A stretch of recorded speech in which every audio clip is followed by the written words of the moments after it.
रहस्यमय बांसुरी वादक नाना नानी की कहानियां। दो पड़ोसी राज्यों के राजाओं में आपस में शत्रुता थी। एक राज्य का नाम था चंद्रलोक, दूसरे का नाम था सूर्यनगरी। चंद्रलोक के राजा का नाम था चंद्रसेन और सूर्यनगरी के राजा का नाम था सूर्यकुमार।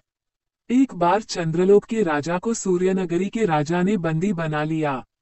राजा को छोड़ने के बदले में बहुत सारे धन की मांग की गई। चंद्रसेन ने अपनी रानी को संदेश भेजा कि राज्यकोष से धन निकालकर भेज दिया जाए, लेकिन उसकी पत्नी की ओर से कोई उत्तर नहीं आया। कुछ दिनों के बाद राजा सूर्यकुमार के दरबार में एक बांसुरी वादक आया। उसने इतनी मधुर बांसुरी बजाई कि राजा मुग्ध हो गए। उन्होंने बांसुरी वादक से आग्रह किया कि वो कुछ दिन अतिथि बनकर महल में रुके। बांसुरी वादक ने राजा की इच्छा को पूरा किया और महल में रुक गया। 5 दिन बाद जब वह अपने देश वापस जा रहा था, तब राजा सूर्यकुमार ने उससे कहा, हम आपको अपनी ओर से कोई उपहार देना चाहते हैं। आप अपनी इच्छा हमें बताएं। बांसुरी वादक ने कहा, महाराज, मेरा देश बहुत दूर है, रास्ता लंबा है। मैं चाहता हूं कि आप मुझे सेवा करने के लिए एक गुलाम दे दे। उसने गुलाम के रूप में चंद्रसेन को मांग लिया। राजा ने ऐसा ही किया। बांसुरी वादक चंद्रसेन को लेकर चल दिया। जल्दी ही वे सूर्यनगरी से बाहर निकल गए। चंद्रलोक की राजधानी के पास पहुंचकर अचानक बांसुरी वादक गायब हो गया। चंद्रसेन ने उसे काफी ढूंढा।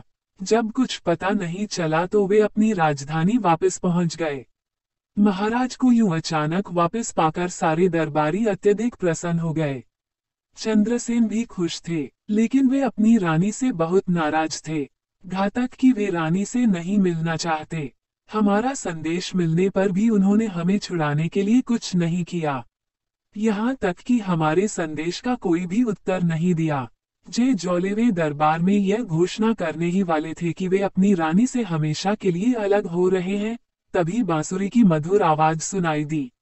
अचानक वही बांसुरी वादक वहां आ पहुंचा। अब राजा चंद्रसेन ने बांसुरी वादक को ध्यान से देखा।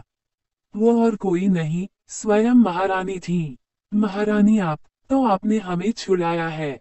आपकी चतुराई के कारण हमें अपने राज्यकोष से धन भी नहीं निकालना पड़ा। आप सचमुच बुद्धिमान हैं। इस तरह रानी ने राजा चंद्रसेन के हृदय में और भी गहरा